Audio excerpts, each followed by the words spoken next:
ഇന്ന് കേരളത്തിനെ ഞെട്ടിച്ചുകൊണ്ട് ഒരു ഭയങ്കര കാർ അപകടം നടന്നിരിക്കുകയാണ്. ആ കാർ അപകടം ഞെട്ടിക്കുന്നതാവാനുള്ള ഒന്ന് രണ്ട് കാരണങ്ങളുണ്ട്. അതിലത്തെ ഒന്നാമത്തെ കാരണം, ഈ ഒരു കാർ ഡ്രൈവർ നന്നായിട്ട് മദ്യപിച്ചിട്ടാണ് വണ്ടി ഓടിക്കുന്നത്. അതാണ് ഒന്ന്. രണ്ടാമത്തത്, ഈ ഒരു കാറ് പോയിട്ട് ഒരു സ്കൂട്ടർ യാത്രക്കാരുടെ മേലെ ഇടിക്കുന്നു. അങ്ങനെ ഇടിച്ചതിന് ശേഷം ഈ സ്കൂട്ടർ യാത്രക്കാരി ഈ കാറിന്റെ അടിയിൽ പെടുന്നു. പക്ഷെ അങ്ങനെ കാർ അവിടെ നിർത്തിയിട്ടിട്ടുണ്ടായിരുന്നെങ്കിൽ ആ ഒരു സ്കൂട്ടർ യാത്രക്കാരി രക്ഷപ്പെടുമായിരുന്നു. കാരണം വലിയൊരു പരിക്കൊന്നുമില്ലാതെ കാറിന്റെ രണ്ട് ചക്രത്തിന്റെ സെന്ററിലാണ്, വലിച്ചെടുത്താൽ ഇത് കിട്ടും, ജീവനും ഉണ്ട്.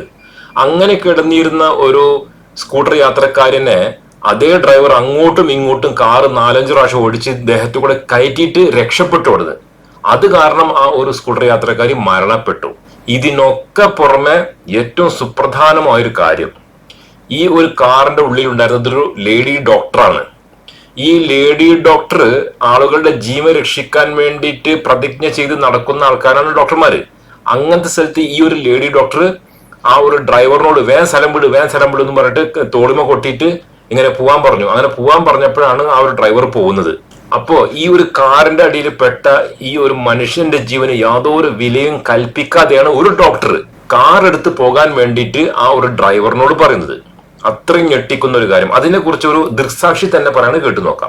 റോഡിലോട്ട് വീണ് അടിയിലോട്ട് പെട്ടതേ ഉള്ളായിരുന്നു. ഞങ്ങൾ എല്ലാവരും കൂടെ കരഞ്ഞു പറഞ്ഞു വണ്ടി എടുക്കല്ലേ എന്ന്. അല്ലെങ്കിൽ നമുക്ക് ആ ഇത്ത വലിച്ചു എടുക്കാമായിരുന്നു. ഇയാള് അത് കേൾക്കാതെ 2-3 തവണ വണ്ടി പുറകോട്ട് മുന്നോട്ട് ഇട്ട് ഉരച്ചിട്ട് ആ ഇത്തയുടെ ദേഹത്തൂടെ കയറ്റിയും അതിക്രൂരമായിട്ടായിരുന്നു അത് ചെയ്തത്. വണ്ടിക്കകത്ത് നമ്മുടെ വലിയത്ത് ഹോസ്പിറ്റലിൽ വർക്ക് ചെയ്യുന്ന ഒരു ഡോക്ടർ ഉണ്ടായിരുന്നു. ഒരു ഡോക്ടർ എന്ന് വെച്ചാൽ ഒരു മനുഷ്യജീവന് വില കൊടുക്കും. അപ്പൊ ആ ഒരു ഡോക്ടറുടെ അനുമതിയോടുകൂടിയാണല്ലേ ഇത് ചെയ്തത്. അത്രയും ക്രൂരമായിട്ടാണ് അവര് കൊന്നത്. ഇതാണ് ദൃക്സാക്ഷി പറയുന്നത്. അതായത് ആ സ്ത്രീനെ ഈസി ആയിട്ട് രക്ഷപ്പെടുത്താമായിരുന്നു. പക്ഷെ അങ്ങനത്തെ സ്ഥലത്താണ് കാറ് അങ്ങോട്ടും ഇങ്ങോട്ടും 2-3 പ്രാവശ്യം എടുത്ത്, എന്നിട്ട് നാട്ടുകാർ വിളിച്ചു പറഞ്ഞു ആ കാർ എടുക്കല്ലേ എന്ന് പറഞ്ഞ് വിളിച്ച് പറഞ്ഞിട്ട് പോലും ആ കാറ് എടുത്തു പോവുകയാണ് ചെയ്തത്. ആ സമയത്താണ് ഈ ചക്രം ഈ ഒരു സ്ത്രീയുടെ മേലെ കൂടെ കയറി പോകുന്നത്. ആ ഡോക്ടർ ആണെങ്കിലോ വേഗം കാർ എടുത്ത് സ്ഥലം വിടുന്നും പറഞ്ഞിട്ട് അങ്ങനെ ഒരു ഡോക്ടർ. അപ്പൊ അതിനെ കുറിച്ചാണ് പറയുന്നത്. ഡോക്ടർമാർ ജീവൻ രക്ഷിക്കേണ്ടവരാണ്. അങ്ങനത്തെ ഡോക്ടറാണ് ഇത്രയും പൈശാചികമായ സംഗതി ചെയ്തതെന്ന് നാട്ടുകാർ പറയണേ. എന്തായാലും അവർ 2 പേരിനെയും അറസ്റ്റ് ചെയ്ത് ഇപ്പോ ജയിലിലാക്കിയിട്ടുണ്ട്. ജാമ്യമില്ലാ കേസൊക്കെ എടുത്തിട്ടുണ്ടെന്നാണ് പറയുന്നത്. പിന്നെ ഈ ഫോട്ടോയിൽ കാണുന്ന ഈ ആൾക്കാരാണ് ആ കാറിന്റെ ഉള്ളിൽ ഉണ്ടായിരുന്നത്. ആ പുരുഷനാണ് വണ്ടി ഓടിച്ചിരുന്നത്, ആ സ്ത്രീയാണ് ഡോക്ടർ. പിന്നെ ഒരു രഹസ്യം കൂടി പറയാം, ഇവർ രണ്ടും കാമുകന്മാരാണ്. എങ്ങനത്തെ കാമുകന്മാർ? ഒരു പ്രത്യേക രീതിയിലുള്ള കാമുകന്മാരാണ്. അതായത് ഈ ഒരു ആള് ഇത് മുസ്ലിമാണ്, ഈ ഡോക്ടർ ഹിന്ദു ആണ്. അപ്പൊ അങ്ങനത്തെ ഒരു പ്രത്യേകത കൂടിയും ഈ ഒരു പ്രണയ കഥക്കുണ്ട്. പിന്നെ ഇങ്ങനെയൊക്കെ വാർത്ത കാണിച്ചിട്ടും ചാനലുകാർ പറയാത്തൊരു സംഗതി ഉണ്ട്. അത് ഞാൻ ഈ ഒരു വീഡിയോയിൽ പറയാൻ വേണ്ടിയിട്ടാണ് ഈ വീഡിയോ ഉണ്ടാക്കുന്നത്. അതിനു മുമ്പ് ഇതിന്റെ ഈ വാർത്തയുടെ ഡീറ്റെയിൽസ് നമുക്കൊന്ന് പരിശോധിക്കാം. വാർത്ത പറയുന്നത് ഇങ്ങനെയാണ്: ശരീരത്തിലൂടെ കാർ കയറി ഇറങ്ങി സ്ത്രീ കൊല്ലപ്പെട്ട സംഭവത്തിൽ ഡോക്ടർ ശ്രീകുട്ടിക്കെതിരെ പ്രേരണ കുറ്റം ചുമത്തുമെന്നായിരുന്നു പോലീസ് നേരത്തെ നൽകിയ സൂചന. എന്നാൽ നിയമവിദഗ്ധരുമായി ആലോചിച്ച ശേഷമാണ് വനിതാ ഡോക്ടർക്കെതിരെയും നരഹത്യാ കുറ്റം ചുമത്തിയത്. സ്കൂട്ടർ ഇടിച്ചു തെറിപ്പിച്ച ശേഷം കാർ മുന്നോട്ട് എടുക്കാൻ അജ്മലിനോട്, മൂപ്പരുടെ പേര് അജ്മൽ എന്നാണ്, മറ്റു ശ്രീകുട്ടിയാണ്, അജ്മലിനോട് ആവശ്യപ്പെട്ടത് വനിതാ ഡോക്ടറാണെന്ന് ദൃക്സാക്ഷികളും മൊഴി നൽകിയിരുന്നു എന്നാണ് ഈ ഒരു വാർത്തയുടെ തുടക്കത്തിൽ പറയുന്നത്. പിന്നെ ഈ വാർത്ത തുടരുകയാണ്. ക്രിമിനൽ പശ്ചാത്തലമുള്ള അജ്മൽ. അപ്പോ ശ്രദ്ധിക്കണം, ഈ അജ്മൽ എന്ന് പറയുന്ന ആൾക്ക് ക്രിമിനൽ പശ്ചാത്തലമുണ്ട്. നേരത്തെ 5 കേസുകളിൽ പ്രതിയാണെന്നാണ് പോലീസ് പറയുന്നത്. ചന്ദനക്കടത്തും അതേപോലെ തന്നെ തട്ടിപ്പ് കേസുകളിലാണ് ഇയാൾ ഉൾപ്പെട്ടിരിക്കുന്നത്. നെയ്യാറ്റിൻകര സ്വദേശിനിയായ ശ്രീകുട്ടി കരുനാഗപ്പള്ളിയിലെ സ്വകാര്യ ആശുപത്രിയിലാണ് ജോലി ചെയ്തിരുന്നത് പറയാൻ കാരണം എന്താ അറിയോ? അവിടുന്ന് ഡിസ്മിസ് ചെയ്തു ഇപ്പോ. അപ്പൊ അതിനാണ് ചെയ്തിരുന്നത് എന്ന് പറയുന്നത്. 6 മാസം മുമ്പ് ആശുപത്രിയിൽ വെച്ചാണ് ശ്രീകുട്ടിയും അജ്മലും പരിചയപ്പെടുന്നത്. നൃത്താധ്യാപകനാണെന്ന് പറഞ്ഞാണ് അജ്മൽ ബന്ധം സ്ഥാപിച്ചത്. തുടർന്ന് സൗഹൃദം വളരുകയും ഇരുവരും ഒരുമിച്ച് നൃത്ത പഠനത്തിനായി പോവുകയും ചെയ്തു എന്നൊക്കെ പറയുന്നുണ്ട്. നല്ല പ്രണയം. യാതൊരു ലവ് ജിഹാദൊന്നും ആരും പറയുന്നേ ഇല്ല. നേരത്തെ വിവാഹിതയായിരുന്ന ശ്രീകുട്ടി പിന്നീട് വിവാഹമോചനം നേടിയിരുന്നു. ഇതിനുശേഷമാണ് കരുനാഗപ്പള്ളിയിലെ ആശുപത്രിയിൽ ജോലിക്കെത്തിയത്. അതേസമയം കേസിൽ കസ്റ്റഡിയിലായതിന് പിന്നാലെ തന്നെ ശ്രീകുട്ടിയെ ജോലിയിൽ നിന്ന് പിരിച്ചുവിട്ടു. നല്ല ശ്രീകുട്ടി, നല്ല ശ്രീത്തുള്ള ശ്രീകുട്ടി. ഇനി ആരാണ് മരിച്ചത് അത് നമുക്കൊന്ന് പരിശോധിക്കാം. പഞ്ഞിപ്പുല്ലം വിളയിൽ കുഞ്ഞുമോൾ 47 ആണ് ദാരുണമായ സംഭവത്തിൽ കൊല്ലപ്പെട്ടത്. അതായത് ഇതൊരു മുസ്ലിം സ്ത്രീയാണ്. അതുകൊണ്ടാണ് ആൾക്കാർ ഇത്ത എന്നൊക്കെ പറയുന്നത്. ഗുരുതരമായി പരിക്കേറ്റ കുഞ്ഞുമോൾ ആശുപത്രിയിൽ ചികിത്സയിലിരിക്കെ രാത്രി 10:30 മരണപ്പെട്ടത്. അപകടത്തിൽ കുഞ്ഞുമോൾക്കൊപ്പം ഉണ്ടായിരുന്ന സഹോദരി ഫൗസിയ, ആ ഒരു ഫൗസിയക്കും പരിക്കേറ്റ് എന്ന് ഇവിടെ പറയുന്നുണ്ട്. അപ്പൊ ഈ ഫൗസിയ എങ്ങനെയാണ് ഈ സ്ഥലത്ത് എത്തിപ്പെട്ടത്? കടയിൽ നിന്ന് സാധനം വാങ്ങി സ്കൂട്ടറിൽ മടങ്ങുന്നതിനിടെയാണ് കുഞ്ഞുമോളെയും സഹോദരിയും അമിത വേഗത്തിൽ കരുനാഗപ്പള്ളി ഭാഗത്തു നിന്ന് വന്ന കാർ ഇടിച്ച് തെറിപ്പിച്ചത്. ഇടിയുടെ ആഘാതത്തിൽ ആദ്യം കാറിന് മുകളിലേക്കും പിന്നാലെ റോഡിലേക്കും വീണ കുഞ്ഞുമാളുടെ നെഞ്ചിലൂടെ പിന്നീട് കാറ് കയറ്റി ഇറക്കുകയായിരുന്നു എന്നാണ് പറയുന്നത്. സമീപത്തുണ്ടായിരുന്നവർ കാർ മുന്നോട്ടെടുക്കരുത് എന്ന് ഉറക്കെ പറഞ്ഞിട്ടും കാർ മുന്നോട്ടെടുക്കുകയായിരുന്നു. അതാണ് ഞാൻ നേരത്തെ പറഞ്ഞത്. ഒന്നാമത്തെ അയാൾ മദ്യപിച്ചിരുന്നു, രണ്ടാമത്തെ ഡോക്ടർ മുന്നോട്ടെടുക്കുക പറഞ്ഞപ്പോ ഡോക്ടർ പിന്നെ കാമുകിയാണല്ലോ, കാമുകി പറഞ്ഞവനെ കേട്ടല്ലേ പറ്റുള്ളൂ. അങ്ങനെ മുന്നോട്ടെടുത്തിട്ട് ഒരാളുടെ ജീവൻ അപകടപ്പെടുത്തി. പിന്നെ ഈ ഒരു വാർത്ത നിങ്ങൾക്ക് ഇന്ന് മാത്രമാണ് ചാനലിലും പത്രത്തിലും കാണാൻ സാധിക്കുകയുള്ളൂ. നാളെ നേരം വെളുക്കുന്നതോട് കൂടിയിട്ട് ഈ വാർത്ത പിന്നെ നിങ്ങൾക്ക് എവിടെയും കാണാൻ സാധിക്കില്ല. കാരണം എന്താ അറിയോ? അവിടെയാണ് കാരണം ഈ വണ്ടി ഓടിച്ച ആള് മുസ്ലിമാണ്. പക്ഷേ ഈ മുസ്ലിമിന്റെ കൂടെ പ്രേരണ നടത്തിയത് ഒരു ഹിന്ദു സ്ത്രീയാണ്. അതോടുകൂടി എന്തായി, പിന്നെ ഇതിൽ വർഗീയത കണ്ടെത്താൻ സാധ്യമല്ല. വർഗീയത കണ്ടെത്തിയിട്ടുണ്ടെങ്കിൽ പിന്നെ ആ സ്ത്രീനെ ആക്ഷേപിക്കണം. അങ്ങനെ ആക്ഷേപിച്ചു കഴിഞ്ഞാൽ അത് പിന്നെ മുസ്ലിം അല്ലല്ലോ ആ സ്ത്രീ. അപ്പൊ അതുകൊണ്ട് തന്നെ ഈ വാർത്ത ഇവിടെ വെച്ച് അന്തിച്ചർച്ച ഒക്കെ ഇല്ലാതാവുകയാണ് ചെയ്തത്. ഈ വണ്ടി ഇടിച്ച് മരിച്ച വ്യക്തിയാണെങ്കിൽ ഒരു മുസ്ലിമാണ്. അതാണ് ഞാൻ നേരത്തെ മുസ്ലിം എന്ന് പ്രത്യേകം പറയാൻ കാരണം. അപ്പൊ മരിച്ചത് മുസ്ലിം ആയത് കാരണം തന്നെ എല്ലാവരും പിരിച്ചുവിട്ടതായി പ്രഖ്യാപിക്കുന്നു എന്ന് പറഞ്ഞുകൊണ്ട് നാളെ പത്രക്കാരൊക്കെ വീട്ടിൽ പോകും. അതേസമയം ഇതെങ്ങാനും തിരിച്ചായിരുന്നെങ്കിൽ, അജ്മലിന്റെ കൂടെ റസിയ പറഞ്ഞൊരു സ്ത്രീ ആയിരുന്നെങ്കിൽ കഴിഞ്ഞു പണി. മരണപ്പെട്ടതൊരു ഹിന്ദു ആണെങ്കിൽ തുടങ്ങി, പിന്നെ ഒരു മുസ്ലിമിനും പുറത്തേക്ക് ഇറങ്ങി നടക്കാനേ പറ്റൂല വീട്ടിൽ നിന്ന്. ആ രീതിയിലുള്ള ഒരു അന്തിച്ചർച്ച ആയിരിക്കും. എങ്ങനെയാണ് ഇവര് ഈ രൂപത്തിൽ ഹിന്ദുക്കളെ കൊല്ലുന്നത് എന്ന് പറഞ്ഞിട്ട് തുടങ്ങും. അത് പിന്നെ മോദി അറിയും, അമിത്ഷാ അറിയും, എന്നിട്ട് അവർ വണ്ടി എടുത്ത് പുറപ്പെടാൻ തുടങ്ങും. അങ്ങനെയൊക്കെ ഒരുപാട് പ്രശ്നങ്ങൾ ഉണ്ടായിരുന്നു. പിന്നെ ഒരു 2 ആഴ്ച അന്തിച്ചർച്ച ഉണ്ടാവും, ഉച്ചക്ക് ചർച്ച ഉണ്ടാവും. ഇതിപ്പോ ഒന്നും ഉണ്ടാവാൻ പോകുന്നില്ല. പിന്നെ ഇതിൽ ആളുകൾ പറയാത്തൊരു സംഗതി ഉണ്ട്, ഞാൻ പറഞ്ഞല്ലോ. അതാണ് നമ്മൾ ഏറ്റവും ആദ്യം ശ്രദ്ധിക്കേണ്ടത്. അതായത് ഈ 2 പേരും, ഈ അജ്മലും ശ്രീകുട്ടിയും, ഇവർ 2 പേരും ചേർന്നിട്ട് ഒരു ഓണപ്പാർട്ടിക്ക് പോയിരിക്കുകയായിരുന്നു. ഈ ഓണപ്പാർട്ടി എന്ന് പറയുന്നത് ഈ ശ്രീകുട്ടി എന്ന് പറഞ്ഞ ഡോക്ടർ ഉണ്ടല്ലോ, ഈ ഡോക്ടറുടെ സുഹൃത്തുക്കളുമായിട്ട് ഉള്ള ഒരു പാർട്ടിയായിരുന്നു. അപ്പൊ ആ പാർട്ടിയിൽ ആരാണ് വരിക എന്ന് നിങ്ങൾക്ക് അറിയാം. ഭൂരിഭാഗവും ഈ ഓണം ആഘോഷിക്കുന്ന ഹൈന്ദവ വിശ്വാസികളായിരിക്കും. അതിന്റെ ഇടയിലേക്കാണ് ഈ അജ്മൽ പറഞ്ഞ ആള് ചെന്നിട്ടുള്ളത്. പിന്നെ അജ്മൽ അവിടെ പോയിട്ട് നന്നായിട്ട് മദ്യപിക്കുന്നു.